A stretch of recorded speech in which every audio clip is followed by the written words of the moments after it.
Hello, everyone. Welcome to the 2027-2029 Consolidated Grant, PSRC's Regional Priority Ranking Process Training. Today is July 15th, and my name is Jean Kim. I'm a senior planner with Puget Sound Regional Council. I'm joined today by my colleague, Erin. Erin, do you want to briefly unmute yourself?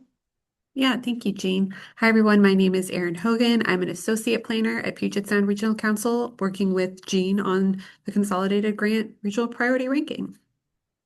Thank you, Erin. We also have Matthew Kramer with WashDOT, Community Transportation Planner for Q&A. Matthew, if you don't Yeah, mind. yeah. Hello, everybody. Yeah, I'll be available at the end for question and answers to kind of speak to people have questions about the statewide perspective. Happy to be a resource there. So thanks for having me, Gene. Thank you, Matthew. Yeah, so today, Erin and I will provide an overview of the PSRC's Regional Priority Ranking Process training and provide more regional aspects of the statewide consolidated grant. Our region's priority ranking process, culprit projects materials are already posted on our website. And all of today's presentation materials and recording of this training will be available on the website after the training. And before we get started, here is the overview of today's presentation. I will gently walk you through our roles as a metropolitan planning organization in the statewide consolidated grant process and share the process chart and the process overview of the regional priority ranking for the PSRC region. And lastly, Erin will share the factors PSRC will use to apply for our project assessment. And to ensure we share what we've prepared with you today, we will answer questions after the presentation. During the webinar, you'll be in listen-only mode. If you have a question, please use the Q&A panel in the Zoom toolbar underneath to submit it at any time whenever you want to. We will address your questions during the Q&A session at the end of the presentation. And another reminder, there is a closed captioning feature available for this webinar. It's also available on the Zoom toolbar. So starting with, for those of you who are fairly new to this process, Puget Sound Regional Council or PSRC, we are the Metropolitan Planning Organization or MPO for Central Puget Sound region for the Consolidated Grant Program. All projects from King County, Pierce, and Snohomish counties must participate in our regional priority ranking process to be eligible for the statewide consolidated grant program. Our role as a metropolitan planning organization is to help our state partner, Washington State Department of Transportation or WashDOT, to identify the transportation projects that are the higher or highest priorities for our region. How to do this? We will apply the local knowledge and working with an advisory committee called the Coordinated Mobility and Accessibility Committee, or CMAC. So Matthew can provide more details about the WashDOT process during the Q&A session, but WashDOT administers the Consolidated Grant Program, and they make the final funding decisions for the projects from across the state. And as part of this process, PSRC evaluates applications from our region, and we develop a prioritized projects list through the regional priority ranking process.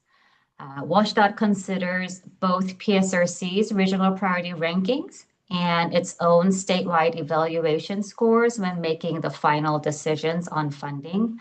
And for this particular grant program, PSRC region includes King, Pierce, and Snohomish County, even though we include Kitsap County for our planning purposes.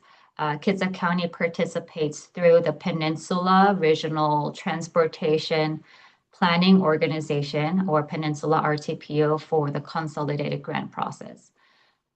So PSRC region refers to King, Pierce, and Snohomish County for the PSRC's priority ranking process.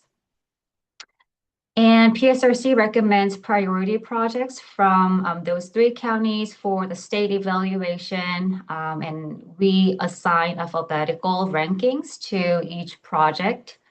For the 2027 to 2029 biennium, PSRC can assign a total of 19 ABC rankings and an unlimited number of D rankings. Projects receiving an A ranking from each region are funded by WashDOT without any additional statewide scoring, assuming there are no fatal flaws and sufficient funding is available. B and C ranking projects receive additional regional points associated with each alphabetic score, with B ranking projects receiving more regional points than the C ranking projects.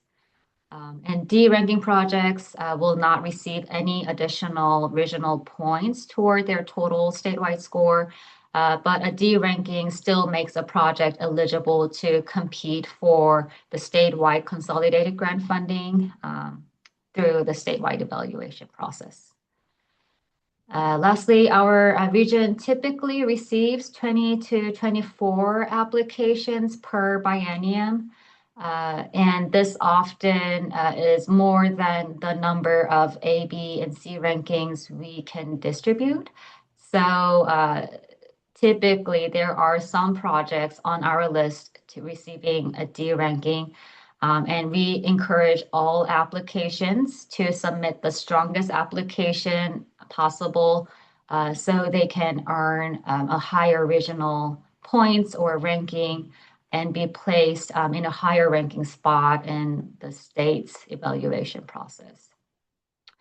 For sustaining and existing programs, applicants may request either 2 years or 4 years of funding, and new applicants or expansion, new projects can only apply for 2 years.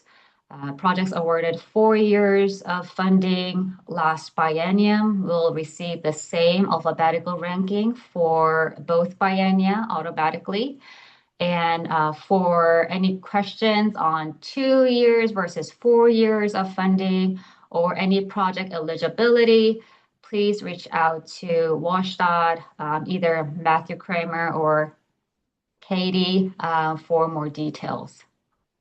And for a little more information, during the previous funding cycle from our region, there were 3 projects received 4 years of funding, and these projects will automatically receive the same ABC ranking as the previous cycle.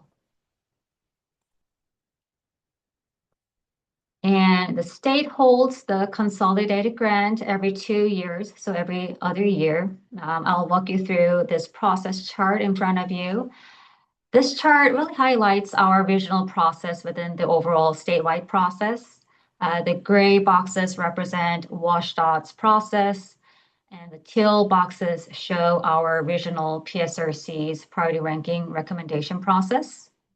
WashDOT opened applications through its online system called Grant Management System, or GMS, last month. And applications are due in September 9th to both PSRC and WashDOT.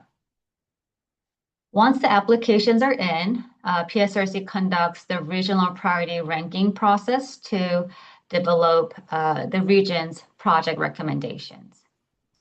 And as mentioned earlier, our region works with the committee called CMAC, or Coordinated Mobility and Accessibility Committee, to develop an initial recommendation, and our executive board approves the final ranking recommendation. So after that, we submit the PSRC priority rankings to the state for their evaluation process.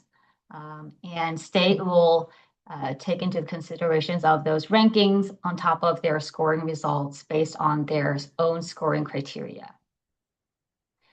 And they will WashDOT will make the final award and funding decisions around in the spring of next year, 2027.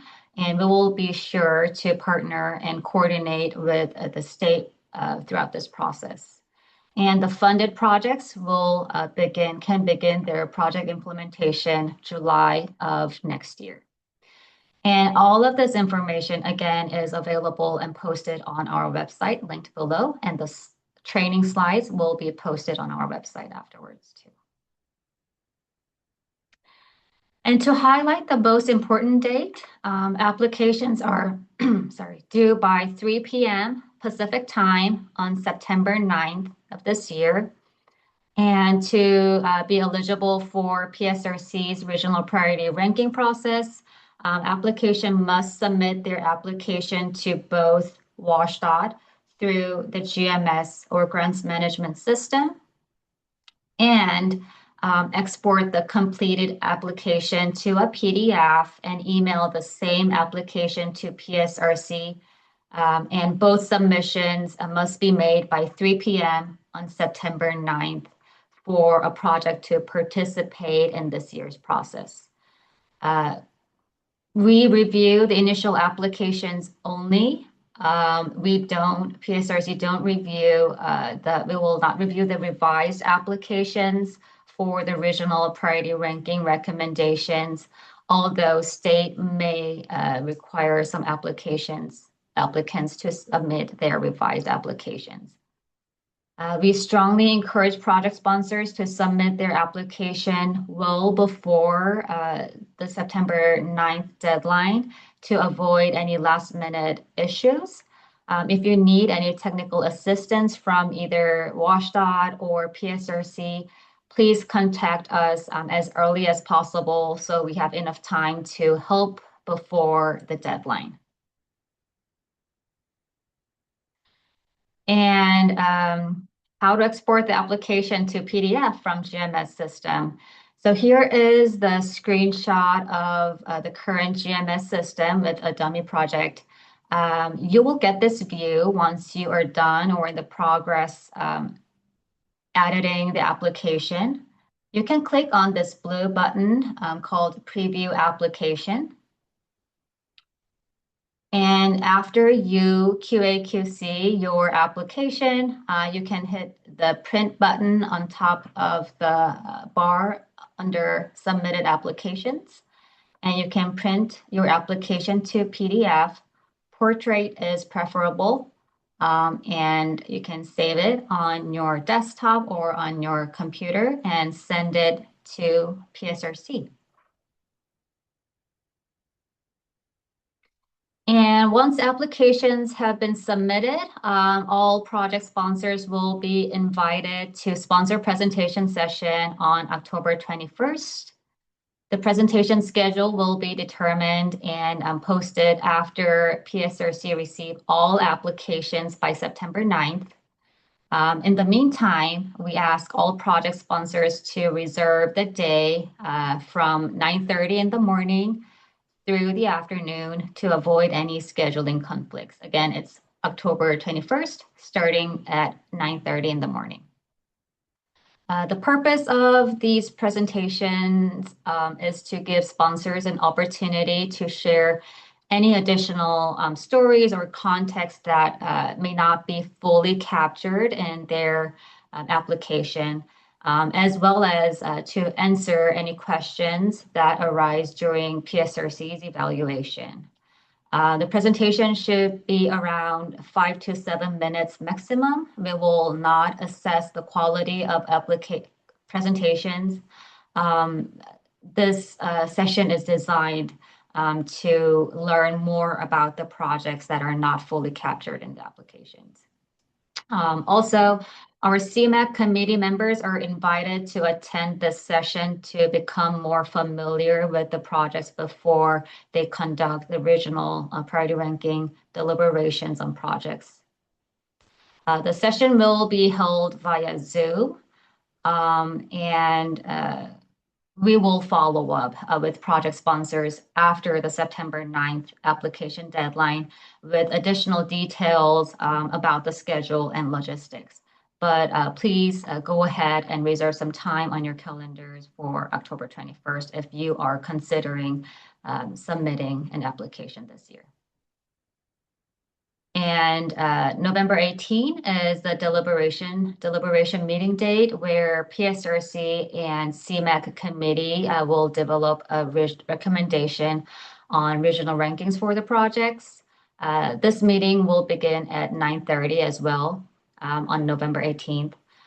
During this meeting, committee members will discuss and recommend the regional priority rankings. Applicants are not required to attend, but we encourage project sponsors to participate in a listen-only mode or be available in case the committee has questions about projects during the deliberation meeting. After the committee makes its recommendation, the PSRC's Transportation Policy Board and Executive Board will approve the final rankings recommendations. And PSRC will then work with the state throughout the process to coordinate. And from here, I will transition to Erin, and Erin will provide you more detailed guidance on the factors we use for application review. Thank you, Jean. So as you'll remember from the flow chart on the previous slide, the first step when PSRC receives applications is to do an initial staff assessment using these regional priority ranking factors. And the purpose of these factors is to help us identify how well a project addresses regional priorities for specialized transportation in King, Pierce, and Snohomish counties. So the evaluation is executed by staff, and then that is used to guide the Coordinated Mobility and Accessibility Committee in their deliberations and discussion. So we essentially export an initial sort of ordered list of projects based on how they do in our assessment of the regional priority ranking factors. Next slide, please. You'll hear us in the next little bit here talk about priority populations, and we wanted to provide a little bit of context on what we mean by that. I know there are a lot of different definitions and phrases that could be used to represent these populations, but for purposes of the regional priority ranking process, we use the term priority population, and this is typically referring to people that have specific accessibility and mobility needs. And the populations we include in that category are youth, older adults, people with low incomes, people with disabilities, and people with limited English proficiency. So there are other populations we know are served by specialized transportation, and encourage folks to definitely highlight that in your applications, but want to give this context that if there are a few spots where we specifically talk about priority populations, and let you know that these are the populations that we're talking about. Next slide, please. So how do we start the regional priority ranking process? We begin with the first of 5 regional priority ranking factors, which is the preservation of existing programs. The second is alignment with high prioritized strategies. And as I mentioned in the last few slides, the goal of this is to really identify projects that align with the Coordinated Mobility Plan. So these prioritized strategies are outlined in the Coordinated Mobility Plan.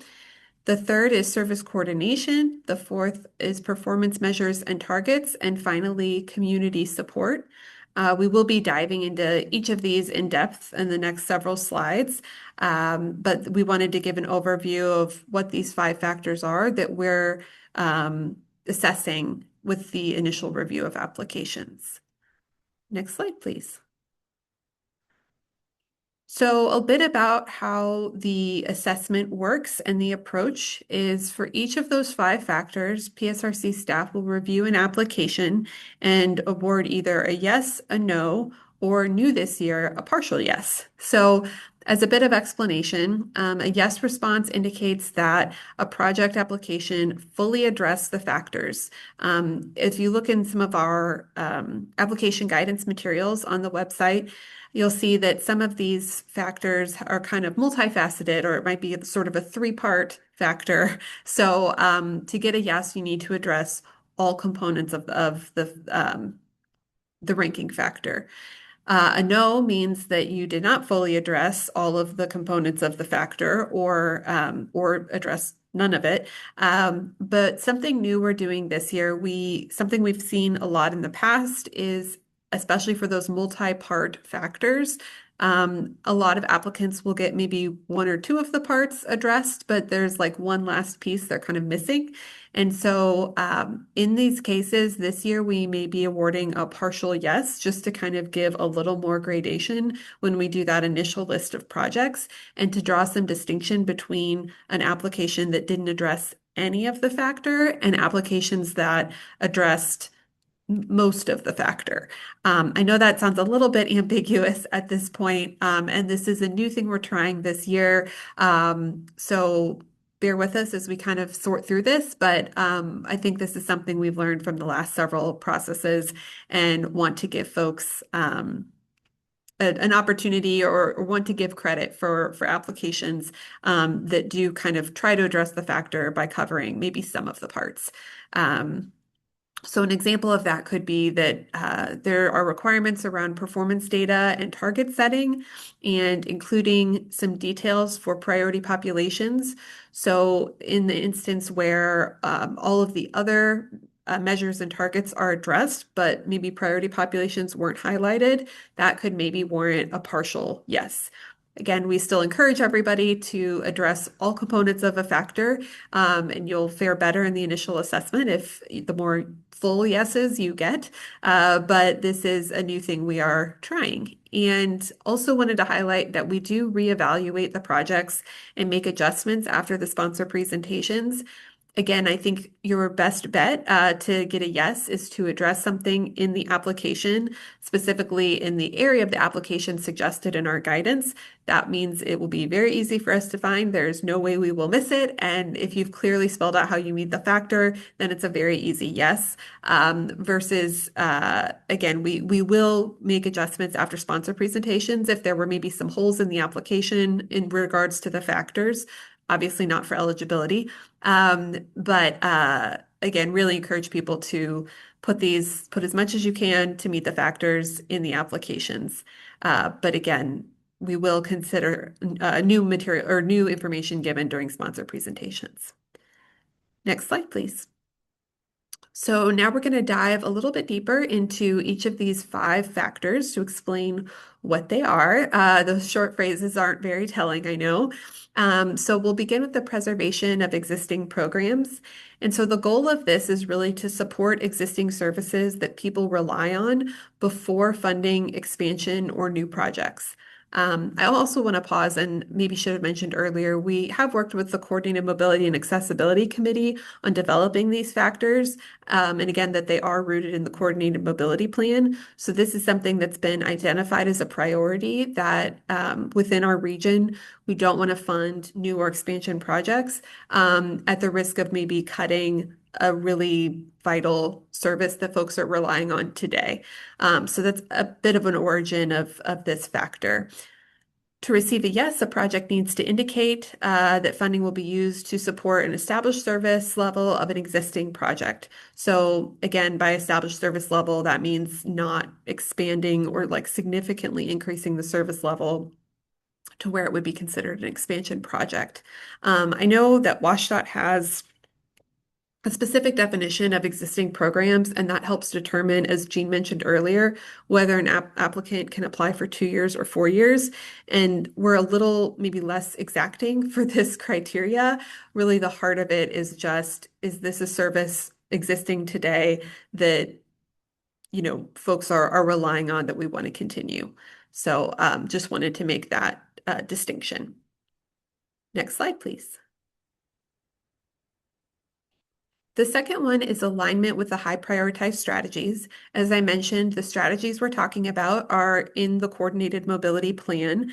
They're on pages 65 to 73 of the plan, but we have also on the website with Consolidated Grant Materials, we have created a very handy PDF that kind of excerpted these from the plan, so you don't need to go hunting for them. That's on our main project information page for the Consolidated Grant Regional Priority Ranking process.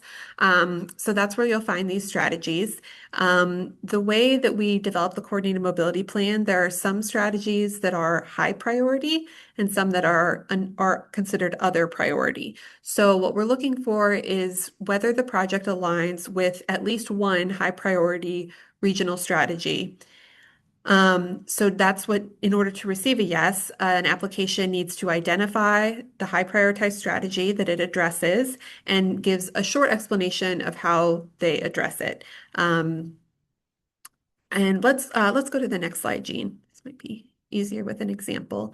So you'll see here, this is a screenshot from, as I mentioned, the short PDF, well, short compared to the plan, I'll put it that way, that has the strategies listed. And it also, I think, is helpful that it kind of shows the mobility need. When we develop the plan, that's kind of the process. We listen and talk to folks and synthesize what are kind of key mobility needs, and then develop strategies to address those needs. So I think looking at this document can be helpful in figuring out like what need is your project meeting, and then does that strategy kind of make sense?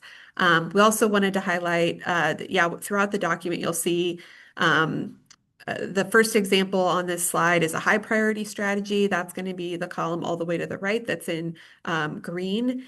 And that, again, to receive a yes, it needs to be a high priority strategy that you're addressing. If applications would like to point out other strategies they address, you're more than welcome to do so. But again, to receive the yes, there needs to be at least one high priority strategy. Yeah, I think that's it. Next slide, please. So the third factor, we are about halfway here, thank you for bearing with me, is service coordination. The goal for this factor is that projects must demonstrate that they're part of a coordinated approach and not an unnecessary duplication of service to maximize the benefit of available resources. So really the goal here is, again, to ensure that kind of the right hand knows what the left hand is doing in terms of regional transportation, and that we're really maximizing funding in the region by investing in services that are coordinated with others, rather than maybe two service providers serving similar populations at a similar time, but running completely separate operations. Oftentimes that maybe isn't the best use of funds. However, as we've talked about extensively with our Coordinated Mobility and Accessibility Committee, there are instances where a duplication of service is useful. So for example, there might be a service in an area that is only operating on weekdays for older adults. There's an eligibility requirement and you have to be an older adult to use the service. If there's a separate service in that area that is open to maybe the general public or is open to people with disabilities, or maybe it also serves older adults, but operates on the weekends, filling a bit of a gap left by that first service. Those are all examples of maybe what we would call acceptable duplication of service. So really wanted to highlight that's what we mean by an unnecessary duplication versus like a potentially valuable duplication of service. So hopefully that made sense. So to receive a yes for this factor, an application must clearly explain how the service or program coordinates with other services and demonstrate that it's not overlapping with a service or program in that unnecessary duplication way of two programs doing exactly the same thing in the same place for the same people at the same time. So I think we often see applications that maybe don't address both of those pieces. And again, by service coordination, that could take a lot of different forms depending on the program in the application. But again, what we're really looking for is Do you work with maybe mobility management, or do you communicate regularly with other providers that are adjacent to your service area, or things like that, to ensure that there isn't that duplication? Next slide, please. The fourth factor that we'll be looking at are performance measures and targets. And the goal of this factor is to really capture and track the impact of projects receiving this funding. I think it's always easier to defend and advocate for more funding of something if you can demonstrate the value that it adds. So we're really encouraging programs to set targets and sort of monitor how well they're meeting targets. So to receive a yes for this criteria, an application needs to provide the required performance data, and that is referring to in the WSDOT guidance for these applications. There's certain performance data, and it varies depending on the project type, which we'll talk about a little bit on the next slide. And so essentially we're saying you should do all the things WSDOT is asking you to do for performance data. Reporting if it's an existing program and setting targets for those measures going forward, as well as sort of the additional regional requirement we're asking for is to include priority population details for at least one of the required measures. So that could be something like if you're reporting ridership on a service, how many of those riders fall within the priority populations we talked about earlier of youth, older adults, people with disabilities, people with limited English proficiency, and people with low incomes. So that's really what we're looking for. And again, this seems like an area ripe. We are again encouraging you to do everything asked in the guidance, but this is a one that where we've noticed in the past a lot of folks meet most of the elements of this, but might be missing one piece. And so this one seems particularly ripe for partial yeses. But again, the goal is a full yes for applications. Next slide, please. So there's a lot on this slide, and I'm not going to read all of the text. And you will also find this in the WSDOT guidance materials as well in terms of for operating and capital, those required performance measures and targets. But essentially, the measures used differ based on the type of project. So in the upper left corner, there's a purple box that says operating, and that's for operating projects requiring things like passenger trips, revenue vehicle miles, things like that. For capital projects, which is in the lower left in a teal box, this is mostly vehicle useful life benchmark, vehicle mileage. Most of the capital projects we see in this region are vehicle projects. So that kind of informs these measures. And then we did want to note that on the right side of the screen in an orange box that says mobility management, the WSDOT guidance isn't as prescriptive on what mobility management programs, what targets or measures they use. But in working with our committees and mobility management partners as a region to try to have some consistency, these are the measures that we've come up with, things like the number of mobility coalition meetings, the number of maybe training sessions if it's a travel training program, or clients receiving trip planning services if it's an information referral and assistance program. So again, it's hard to simplify this more than we already did because this is kind of wonky and it does depend on the program type.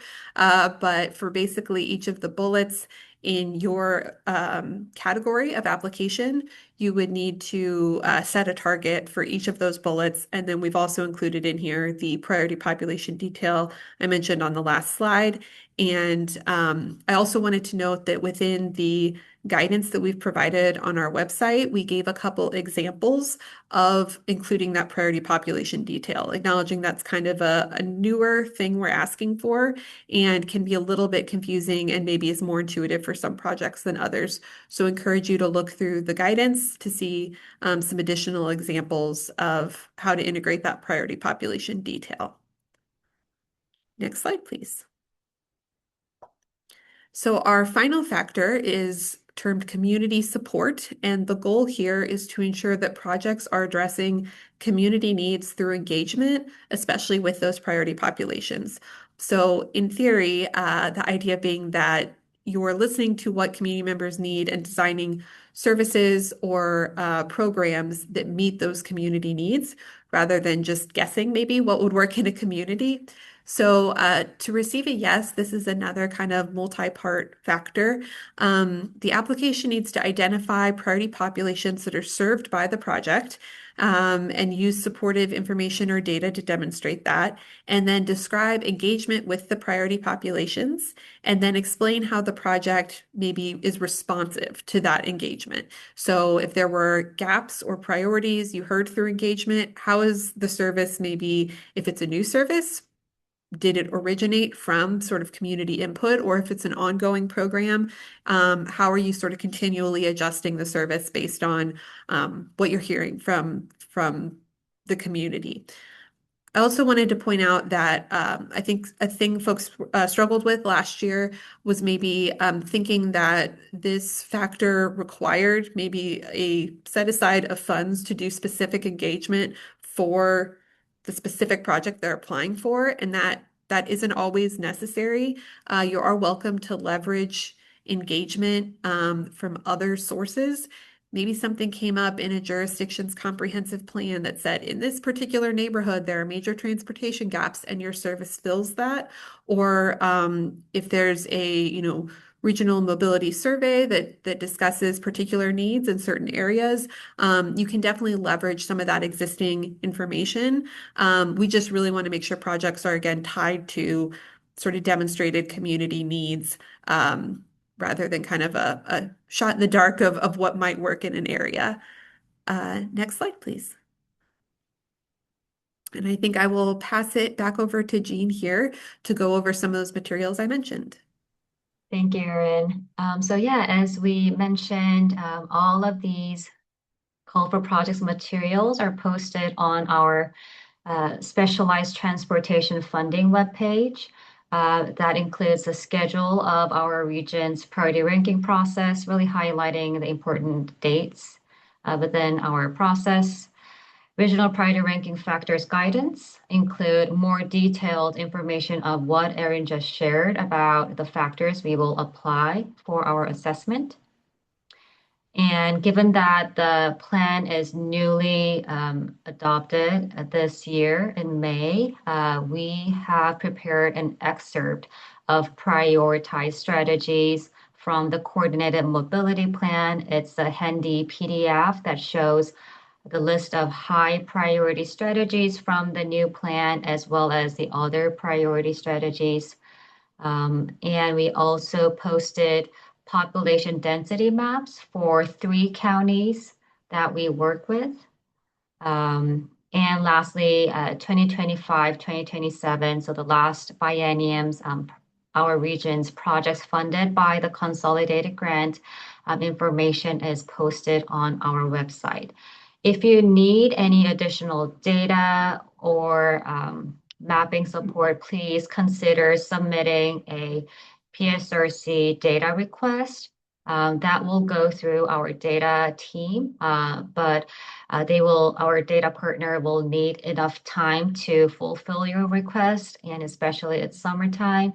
So if you know what kind of data or maps you want some technical assistance with, please go ahead and submit it before the deadline. And here is the web page called Specialized Transportation Funding.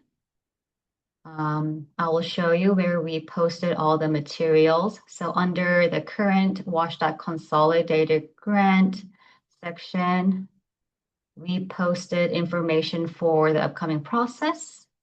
And underneath the training information that's happening right now, we have all the materials and resources needed for the regional sponsors to take a look at before they complete their application. Again, all projects from King, Pierce, and Snohomish counties should submit their applications to both WashDOT and PSRC by September 9th, 3 p.m. And again, here is the contact information for PSRC. and our WashDOT community transportation planners serving our region. So if you have any questions, whether on our regional process or the statewide process, you have the information on this list. So this is the last slide. So last but not least, these are the important dates to remind you. Application deadline this year is September 9th by 3 p.m. Sponsor presentation is on October 21st. We will begin the presentation at 9:30, but more detailed information will be shared with you towards the October 21st date. And lastly, November 18th, 9:30 to roughly around afternoon 3 p.m. That day. Please reserve some time on your calendars if you are a committee member or considering listening into the deliberation meeting. All the CMAQ voting members should attend this meeting for recommendations, and the project sponsors are not required, but strongly encouraged to attend for possible questions from the committee and the staff. And that's the final slide of today's presentation. I'll just go ahead and share what's in the Q&A toolbar. So Stacy asked if the veterans data is included in the current coordinated mobility plan. Yes, we have some information related to veterans, especially those who are over 65 and have mobility challenges. But if you need any more detailed demographic information or resources related to the original veterans population, please reach out to us or to our data team by submitting an official data request form early in the process. Another question is on the performance measures. Where can I find the mobility management specific performance measures? As Erin mentioned, in the guidance material, the guidance document includes a full list of required performance measures, as well as some examples of how to apply it into your application. So please review your original priority ranking guidance. But if you have any additional questions, Erin and I can answer after the meeting. And I see there are two more questions. Erin, do you want to answer? Yeah, I'll read them out and answer. So the first question from Jen says, so it sounds like if our project is identified by our own community as a high priority or maybe in a local plan, I added the local plan part, but is not listed as a high priority by the PSRC, the project will likely receive a low ranking or no ranking. Is this correct? So not necessarily. If you are maybe citing a local plan or document or a document for or plan for your organization that says this is our top priority, that wouldn't necessarily get a yes in that particular factor of addressing high prioritized strategies if that's all that's in the application. But I think you'll find that the strategies in our coordinated mobility plan are not hyper specific to projects. So I think you'll probably find alignment if this is something important in your community. You'll probably be able to find one of those high prioritized strategies in our plan that it will align with. So it's just a matter of maybe looking at that PDF where we've listed out those strategies and seeing where it kind of fits in. I would say, yeah, and if you're like, this one maybe isn't as closely related, or, if you want to maybe list a couple or explain how, you feel like how to translate maybe your community priorities and align them with our regional priorities. We invite you to do that in the application. So yeah, and again, that's just the high prioritized strategies is just one of the factors. So even if you got a no on that factor, there's still potential to get yeses on the other four. Jean, is there anything you want to add before we move on from that question? No, I think Erin, you addressed it pretty well. And Jen, if you have any additional questions, please reach out to us. And we have a couple more. Is this presentation will be will this presentation be available to us for review? Yes, we will upload both the video of this training as well as the presentation materials, the slides after the training today. And another question is, for the project type strategies, are applications required to address and include all bulleted components? For example, if a product provides information and referral services and travel training, are they also required to support mobility coalitions? I think this question might be, Jean, back on the slide where we had the performance measures and targets and the boxes, like whether if you're in that orange box on the right, like do you need to do all of those bullets? At least that's my understanding of the question. And I think so if you are only providing information referral and travel training, you'd only need to do those bullets, not the mobility coalition bullets. Exactly. But you should do, if there's like 2 or 3 under information and referral services, you should do all 2 or 3 of those. It's not like a pick one of these situation. Okay, sounds like Yes. that answered the question. Good. Thank you for the confirmation. And any other questions about the regional priority ranking process? We also have Matthew on the call. And Matthew, if you don't mind, share some training, videos and materials that the state posted on the website and other information you would love to share with the Certainly. Thank you, Jean. Thank you, Aaron, for leading this regional ranking process for the Central Puget Sound. The Consolidated Grant Program, even though it's the largest program for WashDOT's Public Transportation Division, awarding approximately $140 million per biennium. It's the only competitive grant program that relies on our partners to actually rank the projects locally. All of our other statewide projects are all evaluated on a statewide level for a panel, and there is a panel that ranks these projects as well. But this program is unique. That we rely on our partners and the CMAQ committee that also of course ranks the projects as well to identify what truly is a priority that will where the funding can go the furthest and do the most good. So yeah, thanks for everybody involved in this work. So I did want to share, let's see, let's see,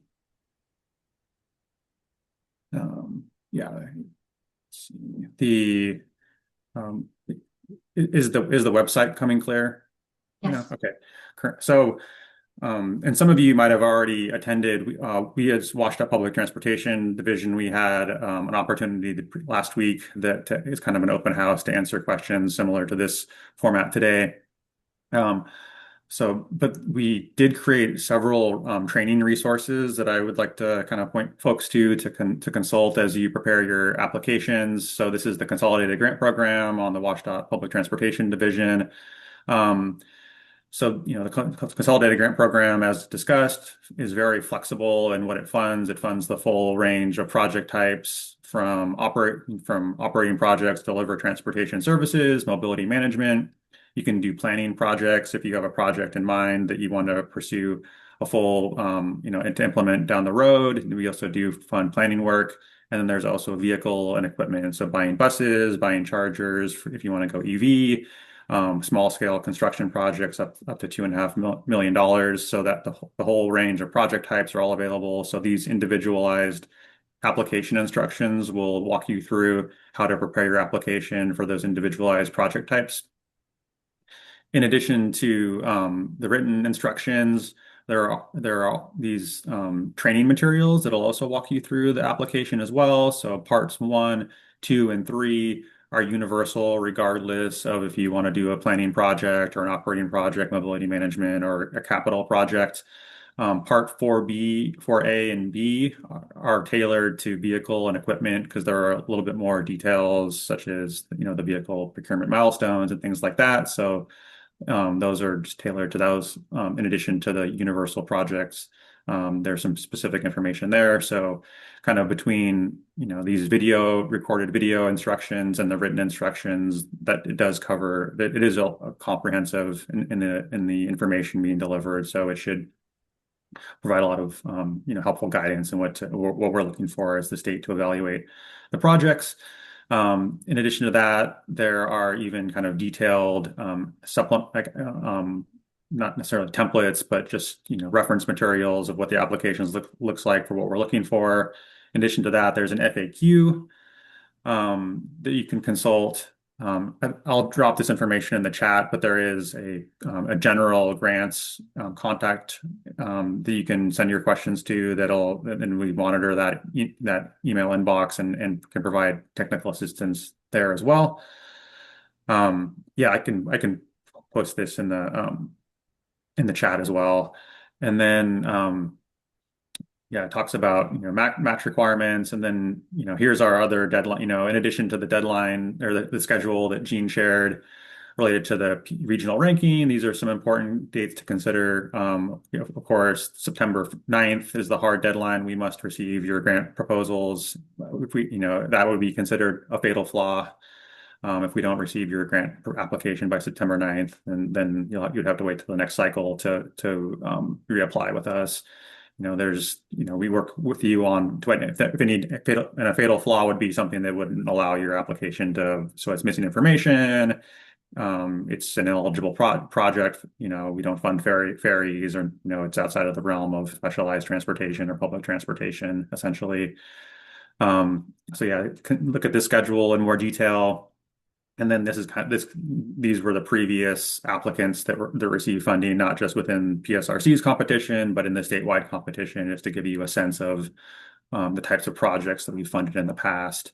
So yeah, I'll include this. My contact information was on one of the slides, as well as my counterpart for Snohomish County, Katie Stanford. Her contact is in there, but this is also a great resource. It's for our general grants contact. So please consult that as well, or reach out. That's a good resource, for a good contact. Gene, Aaron, did anything come up in terms of Q&A that would be helpful to talk about for the statewide? Well, one person requested to share the web links in the Q&A. We shared both PSRC and WashDOT web links in the Q&A, as well as in the webinar chat. So as Matthew mentioned, Matthew can work with sponsors from King and Pierce County, and Katie Stanford, another WashDOT community transportation planner, can work with the folks from Snohomish County. I think that's pretty much it. Any other questions from the attendees? You can either type or we can unmute if you add something in the Q&A.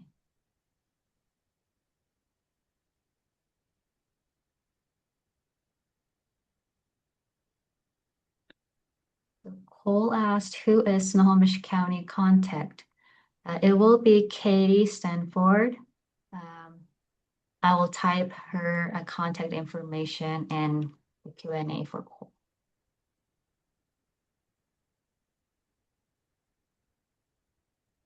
Okay, well, if there are no questions, I'll stop sharing my screen, and I'll pass it back to Gene and Aaron to bring us home. All right, thank you, Matthew. Yeah, that's the end of our training today. We will make sure to post the video recording as well as the guidance presentation slides after today. And if you have any questions before the September 9th deadline for applications, please don't hesitate to reach out to Aaron and myself and Matthew and Katie for more statewide questions. All right. Thank you for joining us today. I hope to see many exciting projects for the upcoming round, and I will be in touch with you for the next several months. Thank you.